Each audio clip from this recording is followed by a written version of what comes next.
Hey y'all, glad you could make it. Today's story is a wild ride, so buckle up, it's gonna get real intense. My name's John Miller, and when this all started, I'd been married to my wife, Sarah, for over 23 years. We had 3 kids together, 2 boys in their early 20s and our youngest, a daughter, who just started her first year at Stanford. On the surface, everything seemed perfect, like we had the picture-perfect life, but trust me, things were far from it. About 12 years ago, I noticed I'd put on a little extra weight. It wasn't anything drastic, but it was enough for me to want to make some changes. So, I got serious about working out, cut back on the sugar, and pretty soon, I was back in the same shape I'd been in during my college football days. Even though I worked a desk job, I managed to keep my weight pretty steady for over a decade. Now, you'd think Sarah would be happy about me getting in shape, right? Well, not exactly. She didn't take it the way I thought she would. Instead of being proud, she got upset, like my self-improvement was some kind of personal attack on her. She'd make these sarcastic little remarks, asking if I wasn't happy with the way she looked. I never once hinted she should change anything about herself. Heck, I told her she was beautiful all the time. But for some reason, my new habits really got under her skin. At the time, I had no idea just how deep her insecurities ran, but man, they cut way deeper than I thought. You see, we had a small group of close friends, and there were 3 women Sarah always compared herself to: Emily, Diane, and Jessica. These ladies were all in great shape, smart, and confident, without even trying to be. They weren't flaunting it or anything, fitness just seemed to come easy for them. Jessica, in particular, had gone through a rough divorce a couple of years back. Her husband cheated on her, and she dumped him so fast it'd make your head spin.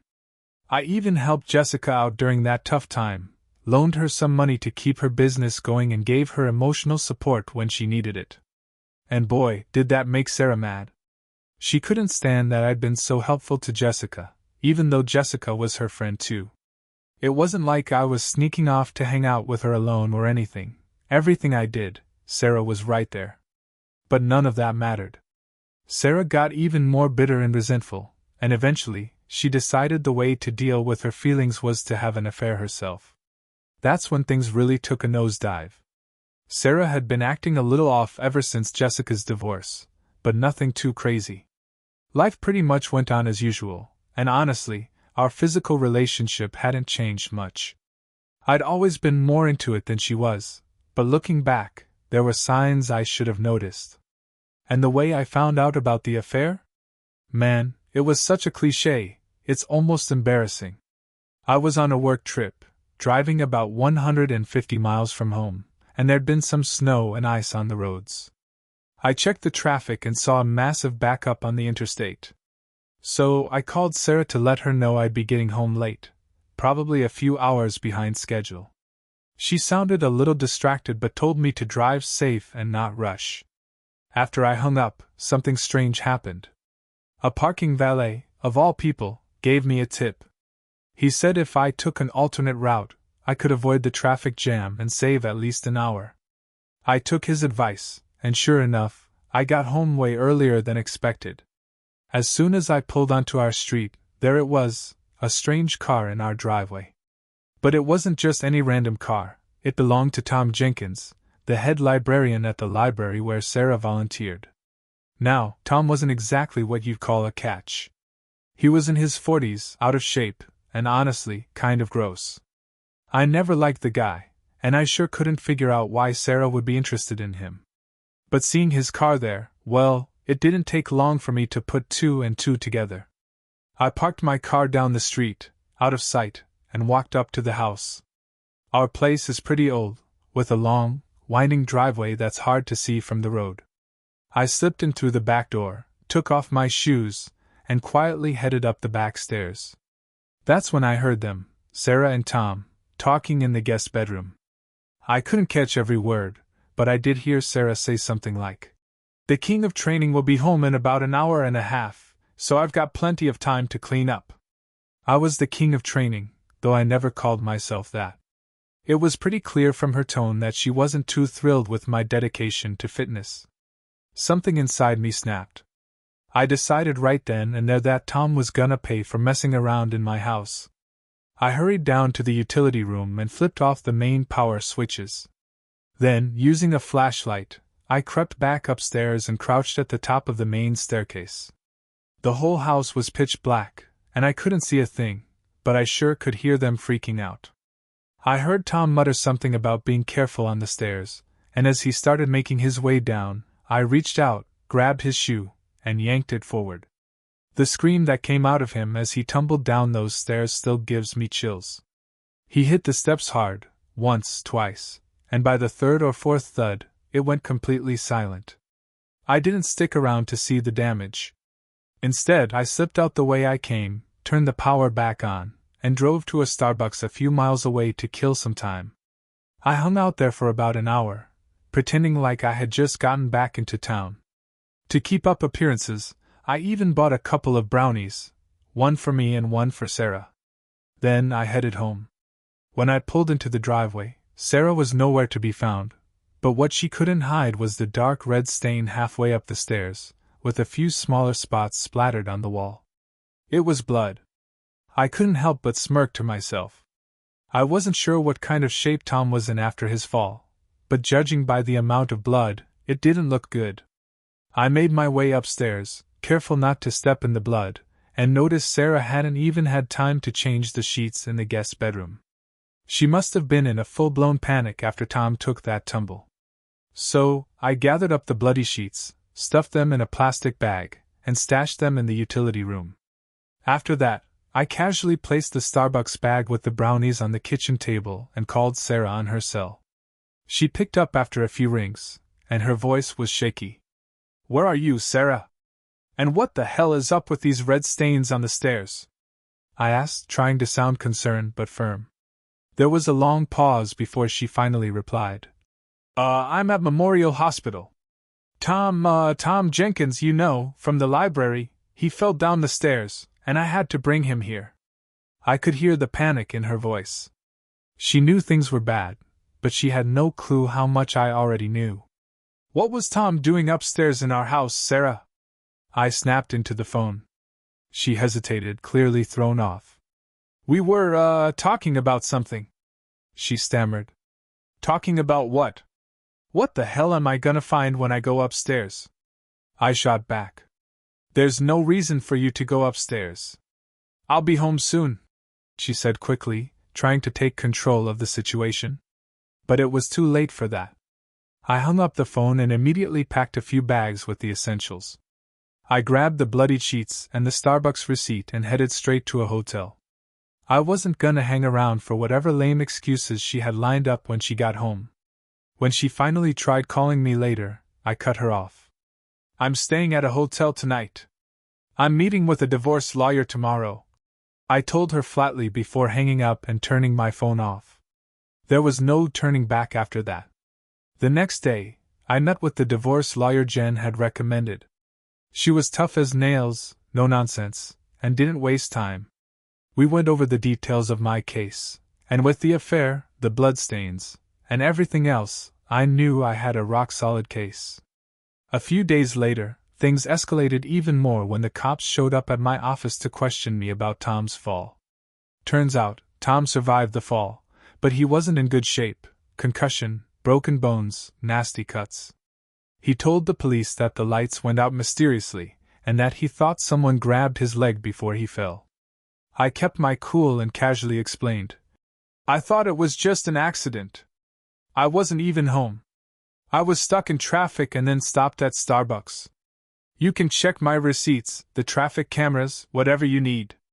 I handed over my valet ticket and Starbucks receipt to back up my alibi. The police left without pushing it any further, but by that point, I knew my marriage was done for good. It didn't take long to build an airtight divorce case. My lawyer was sharp and relentless, and she quickly got a court order for DNA testing on both Sarah and Tom. Once they found their DNA on the blood-stained sheets in the guest room, there was no more denying what had happened. Word started spreading among our friends and family, and people reached out, some offering sympathy, others in shock.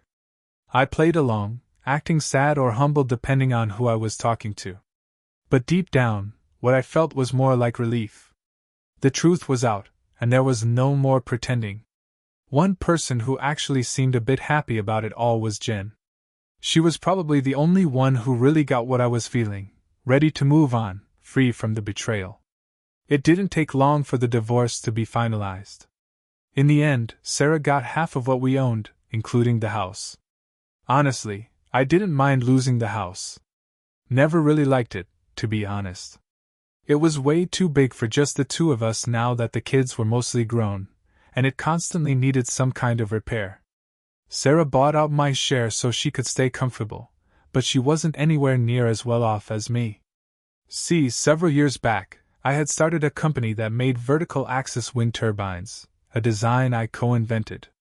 The business took off, and right before I found out about Sarah's affair, I had accepted a very lucrative offer to sell the company to a big multinational corporation. What made it even sweeter was that, due to some interesting circumstances, I didn't have to share any of the money from the sale with Sarah. Years ago, when I first started the business, an insurance company required Sarah to sign away all rights to it in case there were any management changes. They paid her $200,000 for her signature at the time, and she gladly took it, thinking the company wouldn't amount to much. Well, when the business sold for millions, let's just say she wasn't too thrilled about that. She got her half of everything else in the divorce, but that huge windfall? That was all mine. Financially, I was more than set, and I had the freedom to start fresh. But not everyone handled the divorce news so well. My two sons, who were in college, supported me once they understood the whole story. My daughter Emma, though, she was always close to her mom, was furious. She couldn't wrap her head around why I wouldn't try to work things out with Sarah. Emma kept saying her mom was just struggling with low self-esteem and made a mistake. She even claimed Sarah regretted everything and deserved a second chance. I couldn't explain it to Emma in a way that made sense to her. Yeah, Sarah might have been dealing with her own issues, but that didn't excuse the betrayal. Some lines, once crossed, you just can't come back from. Reconciliation wasn't an option for me, and I had to accept that Emma might not understand that for a long time, maybe ever. Once the divorce was finalized, I knew I needed a break. So, I packed up my Tesla and hit the road, heading west on a solo trip across the country. I needed some time away from everything to figure out what came next. Money wasn't a concern, and I was free to do whatever I wanted. That road trip turned out to be just what I needed. I spent weeks driving through national parks, stopping to hike and soak in the scenery. I wasn't exactly sure what I was searching for, maybe just some peace after all the chaos. Eventually, I found myself in Arizona, near the Grand Canyon, and decided to join a group hike down into the canyon, led by a guide named Rex. The group was a mixed bag, a married couple from England, a couple of college kids, and two sisters, Monica and Liz, along with Monica's teenage daughter, Abby. I hit it off with Monica and Liz right from the start. They were around my age, and we spent the hike laughing and swapping stories. Monica was married, but her husband couldn't make the trip because of work. Liz, on the other hand, had just gone through a divorce herself, which gave us something in common. After a long day of hiking, we sat around a campfire, sipping bourbon and telling stories. I even shared a few ghost stories that had the group, especially Abby, hanging on every word. I pulled a little prank on her during one of the stories, grabbed her shoulders and yelled, "Bloody Mary is here!" She screamed and ran off, but it was all in good fun, and we all had a good laugh about it afterward. But things took a serious turn that night. In the middle of the night, I woke up to the sound of screaming, Abby's scream. I jumped up and saw a mountain lion had attacked her while she was coming back from the bushes after going to the bathroom. I didn't even think, I just grabbed the nearest rock and charged at it, hitting the cat hard enough to scare it off. Abby was scratched up pretty bad, but thankfully, nothing too serious. She was really shaken though, and for the rest of the trip, she refused to sleep anywhere except right next to me. Monica and Liz were beyond grateful, especially Liz. Over the next couple of days, Liz started to flirt more and more. She was funny, confident, and wasn't shy about being forward. After we finished the hike and made it back to town, I invited the group to dinner, and by the end of the night, it was clear Liz had more than just a friendly chat in mind. She didn't even try to be subtle. Once Monica and Abby went to bed, Liz made her move. She came right out with it, saying, "You deserve a reward for saving Abby, and since I'm divorced, I'm the one who gets to give it to you." It wasn't exactly subtle, but I didn't mind. That night, we ended up back in my hotel room, and things got pretty intense. We didn't get much sleep, but when we finally did, I had a grin on my face. The next morning, when we sat down for breakfast with Monica and Abby, it was clear Abby had picked up on what went down. She wouldn't stop cracking jokes, and Monica just grinned. She even made a little comment herself, but then she leaned in close and whispered something that made me freeze. "Liz cheated during her marriage, John. She's not the type to change. Have your fun, but don't fall for her." That hit me like a ton of bricks. As much as Liz was attractive and fun to be around, I knew I didn't want to get caught up with someone who had a history of cheating, especially after everything I'd just been through with Sarah. So, when Liz and I said our goodbyes a few days later, after what was a whirlwind of fun, I made sure to keep it just that, a good time, and nothing more. And that's how my life, which had once been a wreck of betrayal and heartbreak, finally started to feel like it was piecing itself back together. It wasn't the life I had planned, but in a weird way, it felt like the life I was always supposed to live. Thank you, folks, for all your incredible support and for tuning into my stories here on YouTube. Your enthusiasm and feedback mean the world to me. Stay tuned for more exciting tales to come. Warm regards.